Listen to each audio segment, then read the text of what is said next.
오늘도 하나님의 주신 은혜가 우리 가운데 충만하길 소망합니다. 오늘 말씀의 제목은 오순절날이 이름에입니다. 지난주에 우리가 말씀을 통해서 이제 그 사도행전의 서두 부분을 살피면서 예수님께서 승천하시고 그리고 제자들에게 약속하셨어요. 승천하시면서 약속하신 아버지의 약속하신 것을 기다리라. 곧 뭐예요? 성령의 그 강림, 성령의 임재를 기다리라고 말씀하셨습니다. 그래서 제자들은 그 예수님의 말씀을 따라, 그렇죠?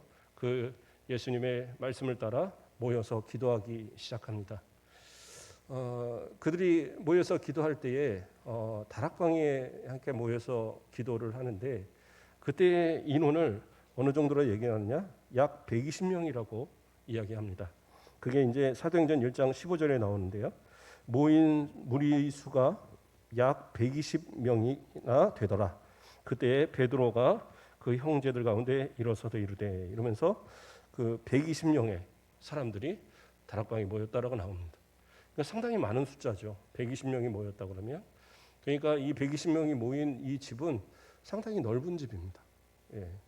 그래서 다락방에 모였다라고 했을 때, 그래서 우리는 보통 이제 마가 다락방으로 이해를 합니다. 마가 다락방. 왜냐하면 이게 사도행전 12장에 보면 마가의 어머니의 집에서 기도한 장면이 나와요. 베드로를 위해서 기도하고 하는 장면이 나오는데 그런 거로 봐서는 또 우리가 예수님께서 마지막 6월절 만찬을 나누셨던 그 장소부터 해서 전통적으로는 다 거기를 마가 다락방으로 이해를 합니다. 그러나 이제 성경에서 명시해서 마가 다락방이라 나오진 않습니다. 그러나 이제 전통적인 그런 해석에서 그렇게 이해를 해요. 그래서 어떤 사람들은 이 모여서 기도하는 곳이 그 마가의 다락방이 아닐 것이다라고 말하는 사람도 있어요.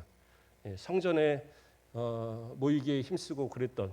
그러니까 우리가 그 누가복음의 제일 마지막 부분을 보면 어떤 부분이 나오냐면 예수님께서 승천하신 뒤에 제자들이 성전에서 모여서 기도하기에 힘쓰다라는 그런 구절이 나와요. 그렇기 때문에 그러한 성전에서의 모였던 모습들이 연장되어서 사람들이 그러면 성전에서 모였을 것이 아닌가 이렇게 이제 이해를 하게 되는 거예요. 그런데 이제 그것은 조금 무리가 있습니다. 아마 성전에서 기도하고 하였던 것들은 각계로 개인적으로 가서 그렇게 했을 것이고 여기서 모여 기도하는 것을 만약에 성전에서 120명이나 되는 사람들이 모였다? 예수님을 십자가에 못 박은 사람들인데 그 사람들이 그 모습들을 보고 가만히 둘 리가 없죠. 그러므로 성전에서 모였다는 건 말이 안 돼요. 물론 이제 성전엔 여러 가지 방들이 이렇게 있지만 그러나 그곳에서 모여서 예수님을 따르던 사람들이 모여 있다? 그건 이제 불가능한 얘기입니다. 그러므로 이 다락방은 꼭 마가라고 말할 수는 아니라고 말하는 주장도 가능해요. 왜냐하면 맞다라는 말도 없으니까. 그러나 분명히 다락방이라고 얘기했고 이것은 상당히 큰 집에 있는 그런 다락방일 거예요. 자, 그래서 이건 성전이라고 보기는 좀 어렵습니다. 그렇게 해서 120명이 모였는데 그들 가운데 이제 어떤 사람들이 모였느냐? 이 사도행전 뭐라고 나옵니까? 베드로, 요한, 야고보, 안드레와 빌립, 도마, 바돌로메, 마테와 및 알페의 아들 야고보, 셀로딘 시몬, 야고보의 아들 유다, 여자들과 예수의 어머니 마리아와 예수의 아우들 이렇게 나와요. 그러니까 이 인원이 다라는 게 아니라 이 인원과 플러스 또 다른 사람들이 있었던 거죠. 그렇게 해서 약 120명이 모였다라고 성경은 이야기합니다. 그런데 이제 여기서 보면 이게 11 제자가 이제 모이고 그 다음에 예수님의 예수님을 따랐던 여인들, 그 다음에 또 그 예수님의 어머니 마리아 그리고 예수님의 동생들 이렇게 나열이 되는데 여기서 보면 다른 제자들의 이름은 쭉 다 나오는데 한 사람이 안 나와요. 누가 안 나옵니까? 다데오가 안 나와요. 다데오가. 그래서 그러면 다데오는 어디 있나? 그렇죠? 베아냐빌과 도마야다시가 그래서 다데오가 있잖아요. 그리고 가룟 유다는 없으니까 11명이 되는데 그런데 그래서 다데오는 없을까? 그게 아니라 여기서 보면은 야고보의 아들 유다라고 나오잖아요. 이 사람을 다데오일 것이다라고 해석을 해요. 왜냐하면 이후에 11 제자가 다 모인 것으로 이제 베드로가 이야기를 하거든요. 그러니까 여기서 모였을 때 나오는 가운데는 야곱의 아들 유다라고 하는 이 사람이 다데오가 분명히 맞다라고 보는 것이 올바른 해석인 것 같아요. 자, 그 다음에 여기서 이제 우리가 유념해서 볼 것은 예수의 어머니 마리아와 예수의 아우들 이렇게 나와요. 그러니까 마리아는 그래요. 예수님을 인정하고 또 예수님이 예수님의 잉태에 대한 소식들부터 다 아는 그러한 모습이니까 분명히 예수님을 뭐 인정하고 따랐다고 볼 수가 있지만 그 아우들은 예수님을 인정하지 않았었어요. 특히 예수님이 십자가에 죽으시고 부활하시기 전까지는 오히려 예수님을 좀 반대하는 그러한 모습이었습니다. 왜냐하면 30년이라는 시간 동안을 형제로 지냈어요. 그것도 맏형이에요. 맏형의 집안을 이렇게 등한시하고 밖으로 돌아다닌다고 생각했을 때 그 동생들이 그렇게 그것이 이제 마땅할 리가 없죠. 왜냐하면 예수님의 이 공생의 기간이 시작되면서 그 아버지, 그러니까 마리아와 결혼한 요셉에 대한 이야기는 한마디도 나오질 않아요. 그래서 학자들은 그 안에 이미 사망했을 걸로 봅니다. 그러면 이 형이 이제 뭐 한 30 정도 된 나이에 그 동생들이면 그러면 그보다 이제 나이들이 한참 어릴 텐데 이 동생들이 한둘이 아니에요. 상당히 많습니다. 그 동생들에 대한 이야기를 그 성경에서는 또 이야기할 때 마태복음 13장 55절에 보면 뭐라고 나오냐면 야고보, 요셉, 시몬, 유다 이렇게 얘기합니다. 그리고 또 예수님을 데리러 왔던 뭐 이런 관계들 이렇게 볼 때 또 딸들도 있었던 거예요. 여기서 이제 딸들에 대한 이름들이 나오진 않지만, 그러니까 마리아가 상당히 여러 아이를 낳은 겁니다. 그랬는데 아직도 아이들이 이렇게 쭉 어린 그런 나이고 이랬을 때에 맏형인 예수님이 그냥 이제 가족을 버리고 등한시한다 여길 때 얼마나 이제 속상했겠어요, 동생들 입장에서. 그래서 예수님이 그 바알세불에 집혔다라고 했을 때 그때 우리가 이제 마가복음 쭉 살필 때 봤었지만 예수님이 미쳤다고 그래갖고 예수님을 데리러 왔었잖아요. 그랬는데 그때 예수님께서 밖에 어머니와 동생들이 와 있습니다. 그러니까 누가 내 어머니고 누가 내 형제냐? 아니다. 그러면서 하나님의 뜻대로 하는 자들이 내 어머니고 내 형제다 이러면서 그들을 거부하시는 장면이 나와요. 그러니까 이 아우들은 예수님이 부활하시기 전까지는 예수님을 인정하지 않았어요. 그러나 부활하신 예수님을 만난 뒤에 그들이 180도 달라집니다. 대표적으로 야고보와 유다, 지금 이제 얘기했던 4명의 사람 가운데서 야고보 그리고 유다가 있죠. 야고보서를 쓴 야고보.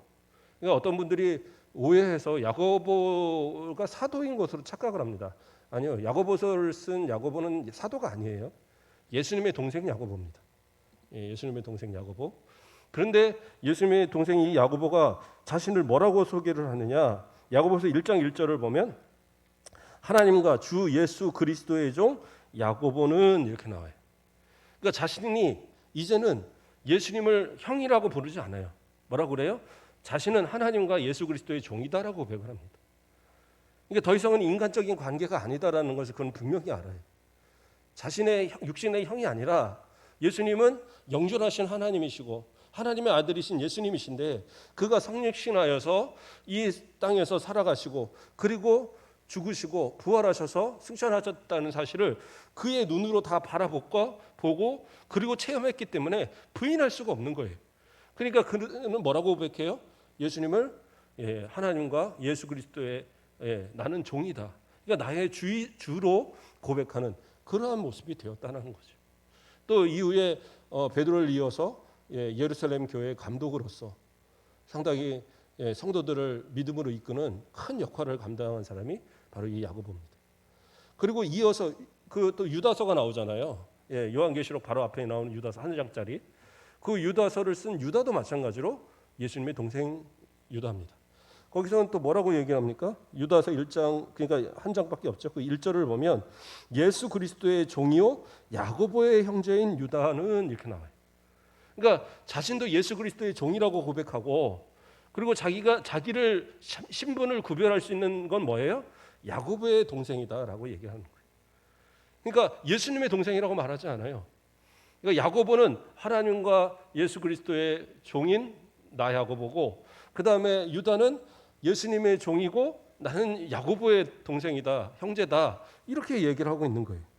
그러니까 이렇게 함으로써 자신은 철저하게 이 아우들이 예수님을 하나님으로 인정하고 구세주로 인정하고 그리고 그 앞에 자신들은 종으로서 생각하고 살아갔던 이러한 모습들. 그를 통해서 이 예수님의 어떻게 보면 부활이 분명하다는 사실을 더 확실하게 두각 나타내는 그러한 구절이 되는 거예요. 자, 또 이어서 말씀을 살펴보겠습니다. 그 다음에 이제 중요한 이야기가 하나가 나오는데요. 1장 15절에 보면 그 뒷부분에요. 아까 읽었던 부분에서 베드로가 그 형제들 가운데 일어서서 이르되 이러면서 뭐라고 그래요? 16절에 형제들아 성령이 다윗의 입을 통하여 예수 잡는 자들이 길잡이가 된 유다를 가리켜 미리 말씀하신 성경이 응하였으니 마땅하도다 이렇게 하면서 이 유다가 예수님을 팔아버리고 그 이제 길잡이가 그 잡히도록 길잡이가 된 일이 성경을 응한 것이다. 그러면서 이제 시편의 말씀을 인용을 해서 그래서 이 가룟 유다를 대신해서 새로운 사도를 세워야 될 것을 그렇게 이제 주장을 합니다. 그러니까 예수님은 12사도를 세우셨는데 이제 가룟 유다가 죽음으로써 11가 됐잖아요. 그러니까 이스라엘 백성들은 그 숫자에 대한 개념을 대단히 중요시합니다. 그래서 어떤 그 중요한 약간 완전수들이 있어요. 그 3도 완전수로 들어가고요. 7도 완전수고 또 12, 14 뭐 이런 숫자들을 이제 이렇게 딱 맞추는 그런 경향이 있어요. 그래서 마태복음에서도 보면 거기서 보면 이제 14대 14대 14대라는 말이 이제 이렇게 3번 나오거든요. 1장에 보면. 그런데 거기서 보면 실제로 세 보면 중간에 하나 벼요. 13대인 게 있어요, 중간에. 근데 왜 그런데 14대 14대 얘기하느냐? 그런 숫자적 개념이 있어서 그래요. 이것이 틀어지는 것을 상당히 안 좋게 봅니다. 그러니까 숫자가 틀어진다라는 것은 어떻게 보면 그 틀어진 숫자는 어떻게 보면 그건 사탄의 어떤 이런 것이다 이런 식으로까지 생각을 하기 때문에 상당히 정확하게 그 숫자를 중요시합니다. 그러니까 심지어는 우리가 12지파 얘기하잖아요. 12지파 얘기를 하는데 12지파입니까? 13지파입니까? 헷갈리나요? 이게 이제 어떻게 보냐에 따라 차이인데 12지파가 맞는데 야곱이 요셉의 아들들을 그렇죠? 그 에브라임과 므낫세를 므낫세와 에브라임을 자신의 양자로 삼아서 따로 축복을 했어요. 그래서 그 각각의 지파들이 상당히 커졌습니다. 므낫세 같은 경우에는 워낙 커서 땅을 분배할 때 요단 동쪽과 요단 이 서쪽에 양쪽으로 나눠서 므낫세 반지파 이렇게 나눌 정도로 상당히 많은 숫자가 불어났거든요.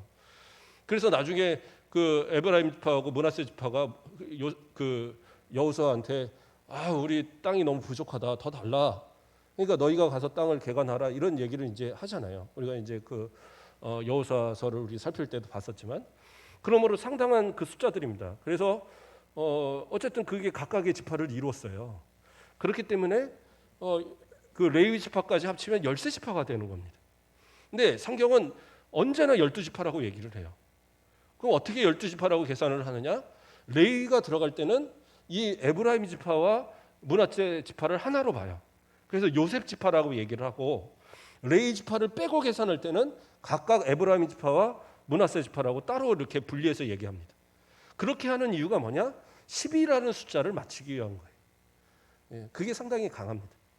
자, 그 마찬가지로 이 베드로는 그러한 의미가 있어요. 예수님께서 완전하게 12이라는 그러한 사도를 만드셔서 그 사도들로 인해서 이스라엘의 12지파를 상징하고 그들을 이렇게 영적인 12지파를 상징하는 그러한 이제 각각의 그 만들기 위해서 12를 만들었다고 생각을 한 거예요. 물론 뭐 그래서 여기 뭐 신천지나 이런 데들은 뭐 여기 집회에서 막 자기네들이 붙이는데 그런 거 아니고요. 어쨌든 이 그러한 의미를 갖고 있었기 때문에 그래서 이 하나가 부족함으로 인해서 뭔가 망가진 이 틀어진 이것을 채워야 된다는 생각을 한 겁니다. 그래서 베드로가 남아 있는 이 성도들과 함께 기도하면서 이제 우리 추천을 하자. 그래서 우리 제비를 뽑아서 그 수를 세우자. 그래서 이제 그 함께 모인 무리들이 함께 추천하는 사람이 두 사람이었죠. 그래서 그 두 사람이 누굽니까? 1장 23절 말씀을 보면 그들이 두 사람을 내세우니 하나는 바사바라도 하고 별명은 유스도라 하는 요셉이요 하나는 마띠아라. 이 요셉이라는 사람을 이름을 쭉 나열을 했지만 실제로는 마띠아가 됐어요. 그래서 이 요셉과 마띠아 중에 마띠아가 됐습니다. 그래서 마띠아가 12사도에 들어왔어요. 그래서 공식적인 이제 12사도가 채워진 겁니다. 근데 어떤 사람들은 이 마띠아가 세워진 것을 부정적으로 이야기하는 사람도 있어요. 이거는 좀 인간적인 거 아니냐. 가룟 유다가 없어졌다고 그래서 어떻게 사도를 그냥 거기다 이렇게 채울 수가 있느냐. 그래서 성경이 더 이상 안 나오는 거다. 뭐 이렇게 얘기하시는 분도 있더라고요. 근데 그거는 잘못된 해석입니다. 왜냐하면 이 부분 여기 보면 베드로는 분명한 그 기준을 제시합니다. 그 뽑을 수 있는 그냥 아무나 갔다가 투표했다고 그래서 아무나 가나 제비 뽑았다고 그래서 되는 게 아니라 21절 말씀을 보면 이러므로 요한의 세례로부터 우리 가운데서 올리어 가신 날까지 주 예수께서 우리 가운데 출입하실 때에 항상 우리와 함께 다니던 사람 중에 이렇게 이야기하고 있어요. 그러니까 예수님께서 12사도들을 뽑으셨는데 12사도만 예수님을 따라다니는 게 아니란 말이에요. 수많은 사람들이 따라다녔고 예수님께서 12제사만 파송했던 게 아니라 70인의 전도인도 파송하셨잖아요. 그러므로 상당히 많은 숫자들이 예수님을 따라다녔고 그리고 지금 이 120 성도들 가운데서도 예수님의 세례 받으심부터 그러니까 제자들을 뽑으실 그때부터 예수님께서 죽으시고 승천할 때까지 계속 동행했던 그러한 여러 무리들이 있었던 거예요. 그러니까 그러한 사람들 충분히 사도의 자격이 있는 사람들 가운데 기도하면서 추천하고 그 다음에 제비를 뽑아서 이 당시에 제비를 뽑는 것은 지금은 이제 우리는 다 투표로 하죠. 그러나 이 당시에는 제비를 뽑는 것이 뭐냐? 하나님 앞에 기도하면서 기도에 따라서 제비를 뽑는 거예요. 그것이 하나님의 뜻을 묻는 하나의 방법이었습니다. 왜냐하면 그 제사장의 그 흉패에 보면 이제 우림만과 둠밈이라는 그 돌멩이들이 들어 있어요. 근데 이제 뭐 그 정확하게 어떤 모양이다 이런 건 안 나오지만 이제 뭐 검은 돌과 흰 돌 뭐 이런 형태일 것으로 이해를 합니다. 그게 그래서 하나님의 뜻을 이해라고 할 때 어떻게 하느냐? 기도하면서 그러니까 가와 나가 있을 때 어떤 것이 옳은가를 하나님 앞에 묻고 제비를 뽑는 거예요. 둘 중에 하나를. 그럼으로써 하나님의 뜻을 이렇게 밝혀가는 그러한 방법을 취했거든요. 그리고 그 제사장이 그것을 따라서 해석을 해서 성령의 영감으로 인해서 해석을 해서 이 다윗에게 알려주기도 하고 뭐 누구한테 알려주기도 하고 이렇게 그 뜻을 이제 알리는 방법을 취했던 겁니다. 자, 어쨌든 그래서 이 사람을 뽑았는데 성경에서 더 이상 나오지 않았다고 그래서 그럼 이 사람이 실패한 거냐? 그건 아니죠. 실제로 사도행전이라 뭐 이런데 제외하고 뭐 어디서도 안 나오는 그런 제자들 많이 있잖아요. 아까 말했던 뭐 다데오나 무슨 바돌로메나 그렇죠? 이런 사람들 이후에 한 번이나 나옵니까? 안 나와요. 그렇다고 해서 그 사람들이 아무 일도 안 했느냐? 아니요. 모든 사도들이 그 사도 요한만 맨 마지막까지 밤모섬에 있다가 결국엔 이제 사도 요한도 순교했을 것으로 이렇게 이야기가 내려오는데 각각의 제자들이 다 곳곳에서 다 복음을 전하며 순교했습니다. 그래서 이 마띠아 같은 경우에서도 그 여러 곳에서 복음을 전하다가 뭐 카스피에 뭐 그런 일대 터키 이쪽 지역을 복음을 전하다가 잡혀서 순교한 것으로.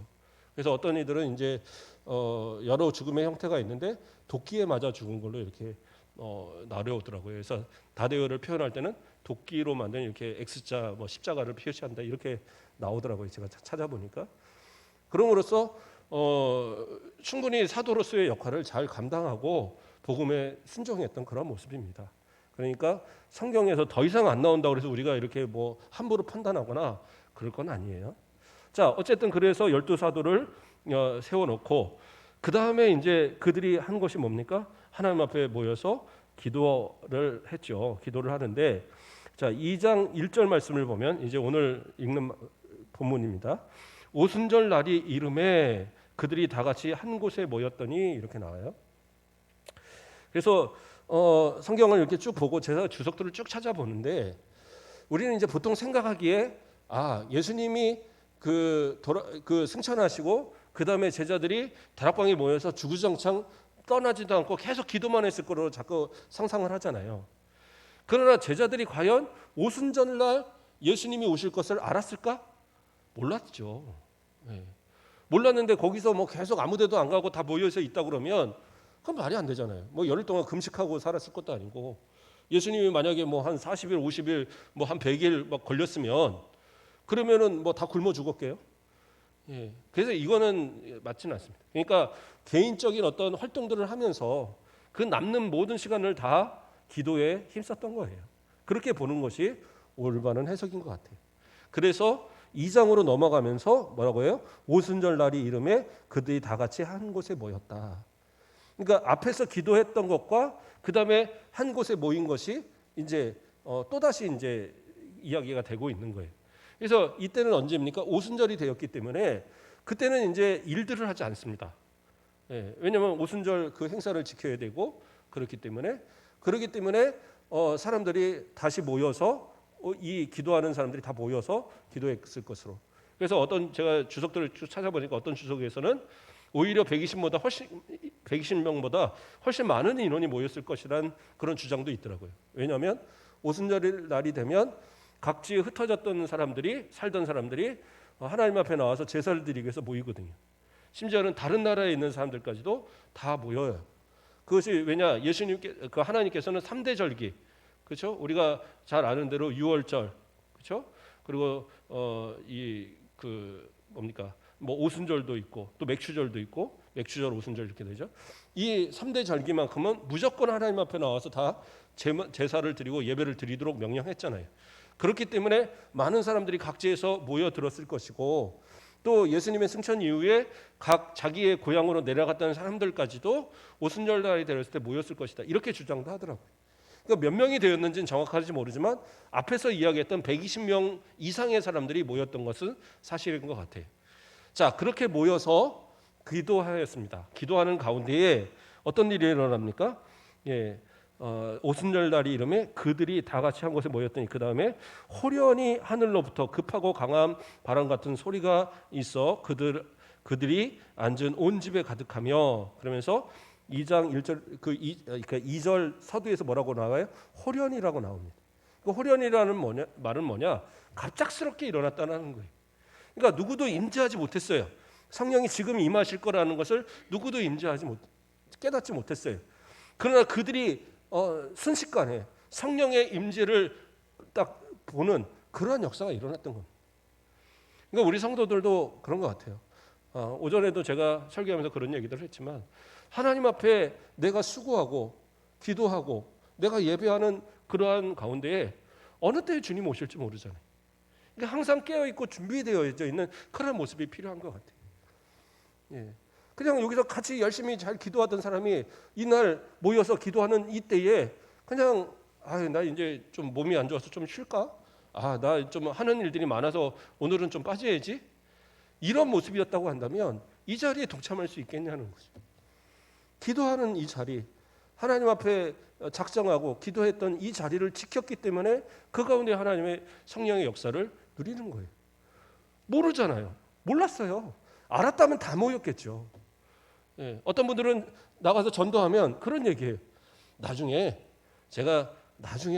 좀 살만하면 그때 가서 예수님 믿겠습니다, 이런 사람들도 있고, 또 어떤 분들은 제 부인이 교회 생활 열심히 잘합니다, 나중에 언젠가는 따라서 갈게요. 근데 언제요? 주님 그렇게 딱 내가 예정한 대로 그렇게 오십니까? 내일 일을 내가 모르잖아요. 그런데 내가 어떻게 장담을 합니까? 주님께서 딱 부르시는 그때에 우리는 어쩔 수 없어요. 내가 믿었으면 천국 가는 거고, 내가 못 믿으면 불신하면 지옥 가는 거죠. 아까 우리 박영은 시장님도 찬양 인도하면서 얘기했지만 그거는 뭐 어쩔 수 없어요. 예. 세상 뭐 다른 종교들이 우리도 열심히 부르면 뭐 잘 믿으면 극락 갈 거고 열심히 잘하면 저 좋은 데 가는데 왜 니네들만 이래? 아니 예수님이 안 믿으면 방법이 없는데 우리가 어떻게 인정을 합니까? 그런 거. 그러니까 뭐 다른 건 다 몰라도 종교는 인정할 수 없는 거예요. 예. 아닌 거를 어떻게 거짓말을 맞다고 말을 합니까? 그러니까 기독교가 독단적인 게 아니라 다른 사람들이 다른 종교가 이상한 거예요. 자기네가 진짜 맞다 그러면 그냥 자기네만 맞으면 돼요. 왜 기독교를 가지고 문제를 삼습니까? 그럴 필요가 없죠. 자기들이 진짜면 자기는 진짜로 사세요. 그러나 우리는 어떻게 해요? 이게 진짜니까 포기할 수 없는 거예요. 그래서 그 포기하지 못하고 정말 주님을 기다리는 그 마음으로 그 주님의 약속하신 성령을 다른 보혜사를 기다리면서 그렇게 기다렸던 그들 가운데 성령의 임재의 역사함이 일어난 겁니다. 그래서 나타난 현상이 뭐였어요? 예, 첫 번째는 강한 바람 같은 소리가 있어. 예, 그들의 앉은 온 집에 가득하며. 자, 여기서 우리가 잘 이해를 하셔야 됩니다. 어떤 사람들은 이제 막 바람이 막 일어나는 거를 생각을 해요. 물론 바람은 구약에서 하나님의 임재의 상징으로 나타난 그런 모습이 있어요. 욥기서 같은 경우에 보면 하나님께서 이 욥에게 나타나실 때 강한 폭풍우가 막 일어났던 그런 장면이 나옵니다. 그래서 하나님의 임재의 어떤 상징으로서 그런 모습이 보여져요. 그래서 어떻게 보면 이 누가도 지금 여기서 말하고자 하는 것은 성령의 임재가 하나님의 임재와 동일하게 지금 임하고 있다는 사실을 보여주기 위한 거거든요. 그런데 우리가 여기서 잘 오해하지 말아야 될 부분이 뭐냐면 하늘로부터 급하고 강한 바람 같은 소리예요. 그러니까 바람이 아닙니다. 마치 그냥 기도하는데 창문이 열려서 거기서 휙 하고 바람이 들어오는 이걸로 이해하면 안 돼요. 바람 같은 소리입니다. 그러니까 바람은 불지 않는데 바람 같은 소리가 그 온 방안을 완전히 채우는 그러한 체험이 일어나는 거예요. 그게 바로 성령의 강림의 그 어떤 현상으로서 나타나는 겁니다. 그러니까 우리가 이것을 이제 볼 수 있어야 돼요. 우리가 그냥 바람이 불었구나. 그래서 바람 소리가 나는구나. 그러면 어떻게 해요? 그건 자연현상이죠. 그렇게 해서 소리가 났다? 그러면 어떤 사람들은 못 믿을 거예요. 에이, 그 바람이 불어서 난 소리구만. 그렇죠? 바람 소리 나면 엄청 세잖아요. 거기다 창 조금 열어놓으면 막 무슨 휘파람 소리처럼 씩씩 소리가 납니다. 그러나 지금 분명하게 이야기하는 건 뭐예요? 강한 바람 같은 소리. 강한 바람이 날 때 씩 내는 그 소리가 바람이 불지 않는데 그 안에 가득한 거예요. 그것이 성령의 강력한 체험입니다. 그리고 아까 말한 대로 이것은 하나님의 임재의 상징이에요. 바람이 여기서 말하는 바람이 성령이 아니십니다. 바람 같은 소리가 있어서 성령의 임재를 알려주는 거예요. 그 현상을 통해서. 이거 우리가 분명히 이해를 해야 됩니다. 그 다음에 나타나는 현상이 뭐였습니까? 마치 불의 혀처럼 갈라지는 것들이 그들에게 보여 각 사람 위에 하나씩 임하더니 불에 대한 것도 마찬가지입니다. 이것도 구약에서는 하나님의 임재의 방법이었어요. 모세에게 처음 하나님이 보이실 때도 여호와 하나님께 보이실 때도 어떻게 해요? 그 가시떨기 나무가 불이 붙었는데 이게 제가 안 되는 거예요. 계속 타고만 있는 겁니다. 아니 불은 붙었는데 나무가 타질 않아요. 이상하니까 가서 보잖아요. 그렇죠? 그러니까 너 있는 곳은 거룩한 것이니 내 신 벗어라. 그리고 이제 하나님이 말씀하시잖아요. 그래서 하나님의 임재 상징.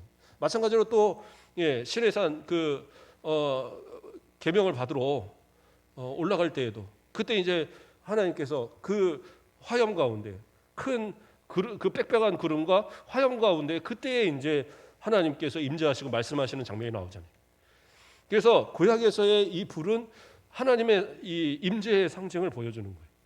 그래서 지금 나타나는 성령 그냥 단순히 우리가 생각할 때 하나님은 뭐 가장 높고 그 다음은 예수님은 다음이고 그 다음은 뭐 성령이고 이렇게 오해하면 안 돼요.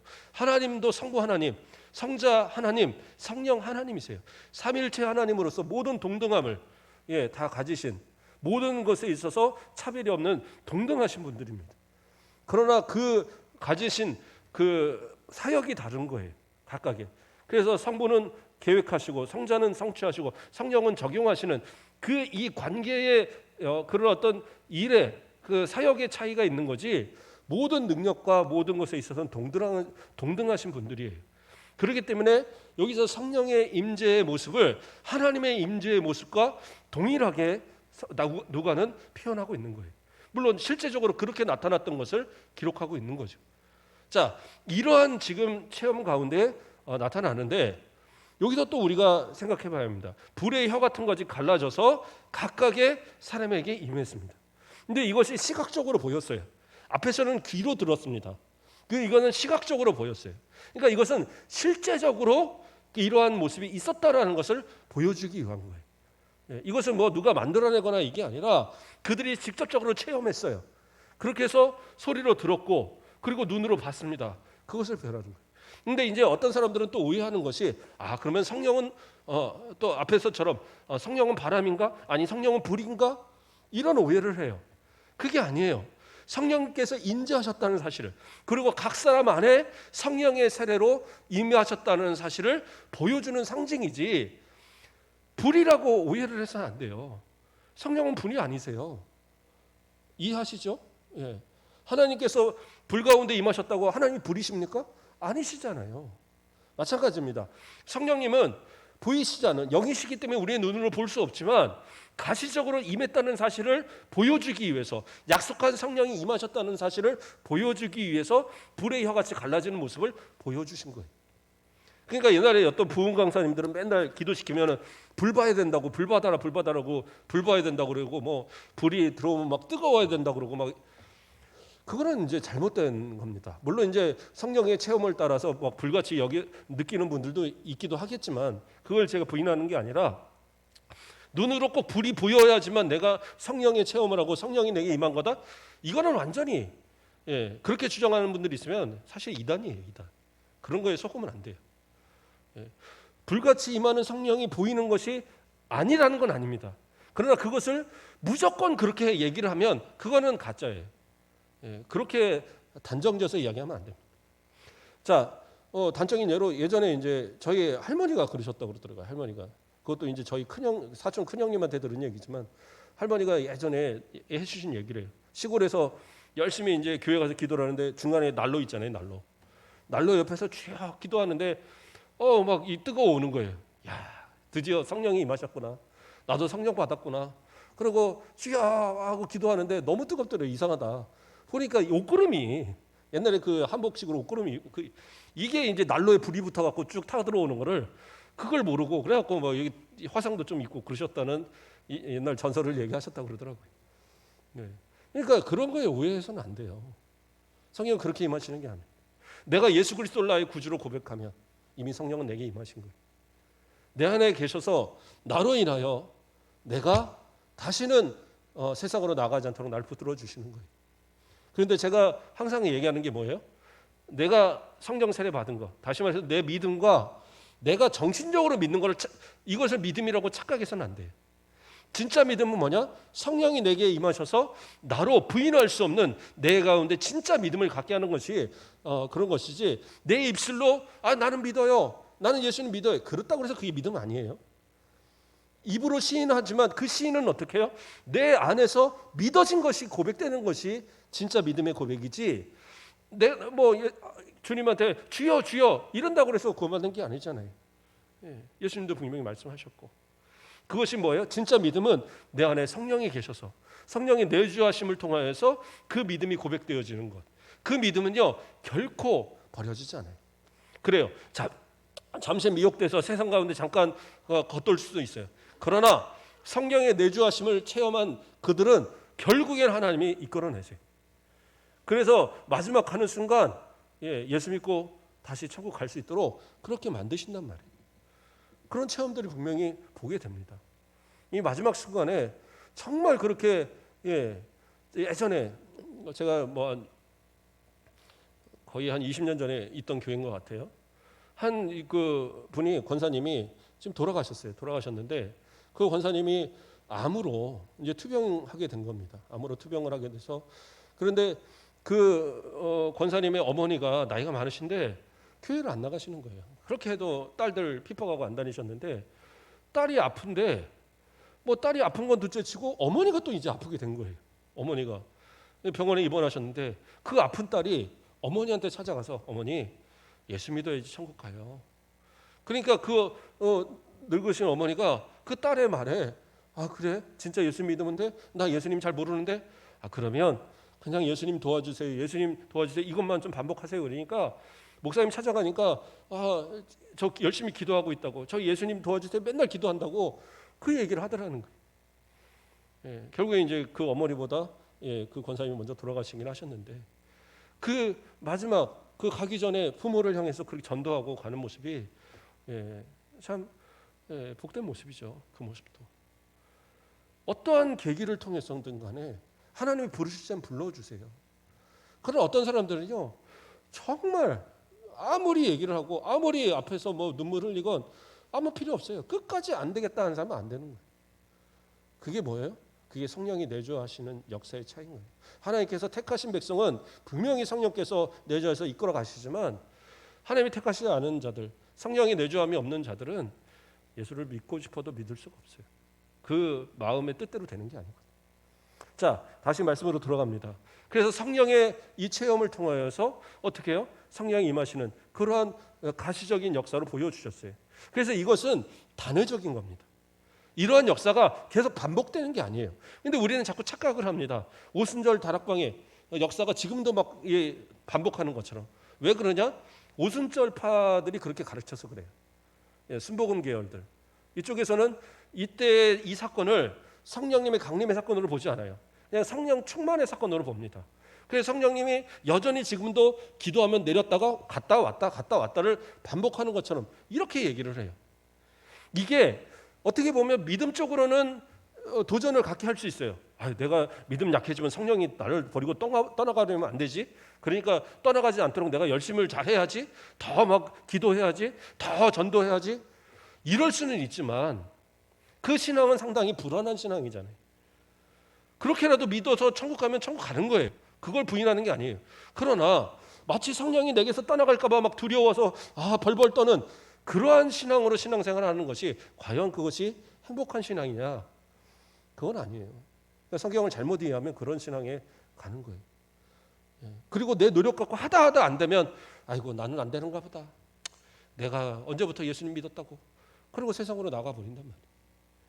근데 진짜 믿음은 어떠한 믿음이냐? 내 안에 성령이 계셔서 나를 결코 버리지 않으시고 나로 믿음을 고백해야 하는 이 성령은 나와 끝까지 함께 하셔서 세상 끝날까지 주님 만나는 그날까지 나를 결코 버리지 않고 이끌어 가신다. 이 믿음이에요. 이게 믿음입니다. 이 믿음 흔들리면 안 돼요. 이 믿음이 있는 사람은 그래요. 내가 좀 실수할 수 있고 넘어질 수 있어요. 그러나 어떻게 해요? 다시 용서함을 받기 위해서 회개하고 그리고 신앙생활하는 거예요. 그렇죠? 엄마가 이쁜 옷을 어린아이한테 잘 입혀줬어요. 자, 조심해서 잘 나갔다 놀고 들어와라. 근데 애가 가서 어쩌다 꽈당 넘어지면서 옷을 다 버렸어요. 아이고 집에 가면 우리 어머니가 나를 내쫓을 거다. 나는 집에 갈 그런 모습도 안 돼. 아유 집에 어머니가 나를 용서하시겠어? 난 고아원이나 가야지. 이럽니까? 그러지 않잖아요. 그 옷 가져가서 잉 울면서 집에 들어가면 아이고 뭐다 이랬어 이러면서 벗겨주고 새 옷 입히는 거고 그건 열심히 빨아서 다시 말려서 입혀주는 거죠. 마찬가지예요. 예수 그리스도를 나의 구주로 고백하는 성도들, 그 성도들을 통해서 그 가운데 계시는 성령께서는 결코 우리를 버리지 않으시는 거예요. 우리가 좀 더러우시면 씻겨주시고 우리가 좀 이렇게 넘어지면 다시 일으켜주시고 우리의 상처가 나면 그걸 약을 발라주시고 그래서 끝까지 끌어가시는 거예요. 그래서 성령의 내주하심을 갖는 우리 성도들은 의심할 필요도 없고 두려워할 필요도 없어요. 천국은 분명히 갑니다. 다만 천국 갈 때 부끄럽게 그냥 천국만 겨우 들어가는 사람도 있고 어떤 사람은 하나님 앞에 받는 상급이 있어서 영광스러운 자리로 가겠죠. 그러한 차이는 있을 겁니다. 물론 구원받는 데는 아무 지장은 없어요. 자, 말씀을 빨리 좀 정리해 가겠습니다. 그리고 이러한 성령의 체험이 일어난 뒤에 그 다음에 나타나는 현상이 있어요. 뭡니까?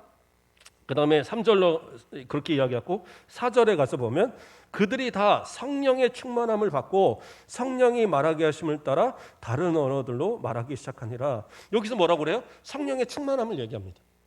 그러니까 우리가 오해해서는 안 돼요. 성령의 세례와 성령의 충만함은 달라요. 성령의 세례는 약속하신 성령이 우리 가운데 내주하시는 것이고, 그 내주하시는 성령에 따라서 우리가 충만함을 체험할 때에 또 성령의 충만함이 되어지는 거예요. 그러니까 성령의 충만함이라는 것을 우리가 이런 물잔에 물을 이렇게 따라 있어요. 이것을 찰랑찰랑 돼 있으면 우리는 이걸 막 물이 떨어질까 봐 조심조심 가는 이것을 충만으로 생각하거든요. 그러나 그렇지 않아요. 성령의 충만은 뭐냐? 이 물잔을 갖다가 그냥 물통에다 갖다 집어넣는 거예요. 그래서 그 물잔이 완전 물에 잠겨서 이것을 물을 뭐 흔들고 뭐 떨어지고 아무 관계 없잖아요. 그냥 그 안에서 아주 그냥 첨벙 빠져 있는 그 상태. 성령에 완전히 장악되어서 성령이 이끌어 가시는 대로 순종하고 성령이 이끄시는 대로 활동하고 하는 그러한 역사가 성령의 충만이에요. 그러니까 성령의 충만을 무슨 계량하는 컵에 이렇게 담는 이런 식으로 오해하면 안 돼요.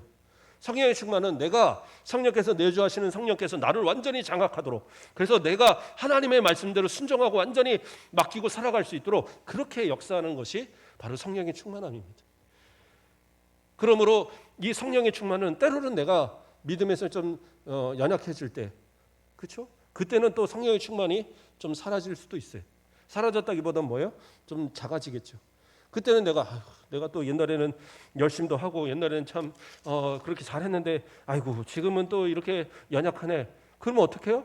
다시 성령을 위해서 성령님께 기도하는 거죠. 성령님, 제 마음을 다시 뜨겁게 하시고 제가 다시 불일 듯 성령의 그 이끌으심을 따라서 저 살아가게 해주세요. 기도하란 말이에요.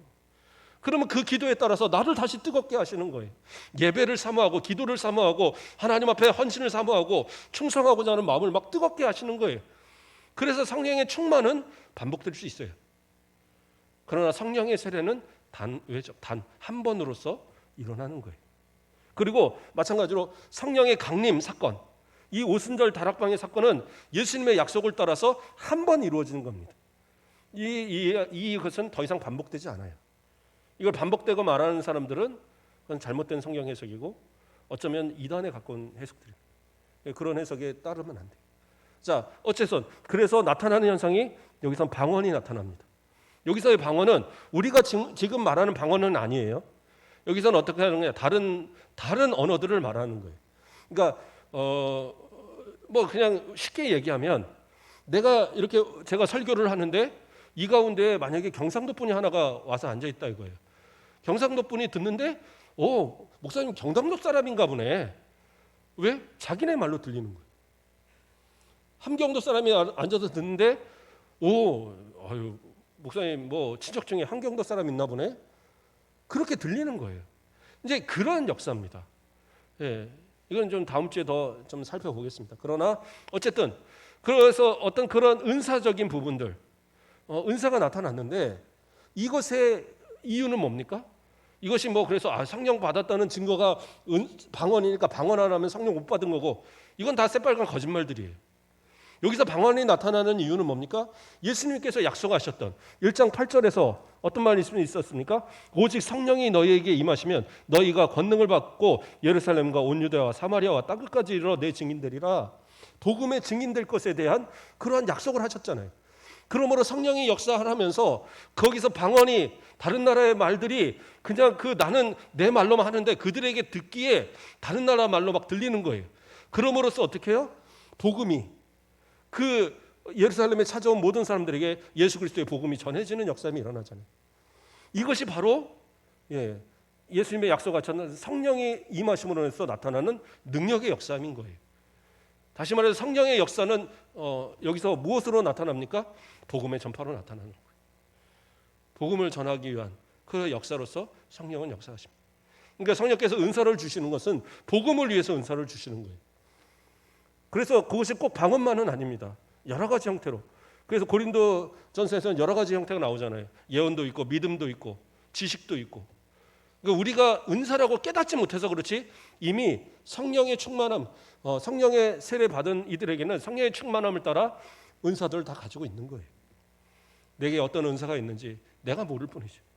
기도하고 하나님 앞에 구하는 가운데에 하나님께서 복음을 위해서 또 주의 나라의 확장을 위해서 나로 사용할 수 있는 능력을 주셔요. 그러므로 그걸 가지고 또 기도하고 복음을 위해서 힘쓸 수 있는 그런 모습이 되다는 겁니다. 오순절 다락방에 귀한 그 성령 강림의 역사, 이때부터 내 가운데 내주하신 성령은 결코 떠나지 않는다는 약속이 이루어지고 있는 거예요. 저와 여러분 안에 있는 성령께서는 지금도 결코 우리를 떠나지 않으시고 우리 안에서 세상 끝날까지, 우리의 죽는 그날까지 우리를 이끄시고 저 영원한 천국까지 인도하시는 귀한 역사를 분명히 약속하고 계십니다. 그 성령님을 의지해서 세상을 살아가면서 우리 복음으로 승리하시고 오직 예수만 증거하면서 그리스도 안에서 성령의 충만을 누리며 살아가는 우리 모든 성도들 되시길 주님의 이름으로 축복드립니다. 기도하겠습니다.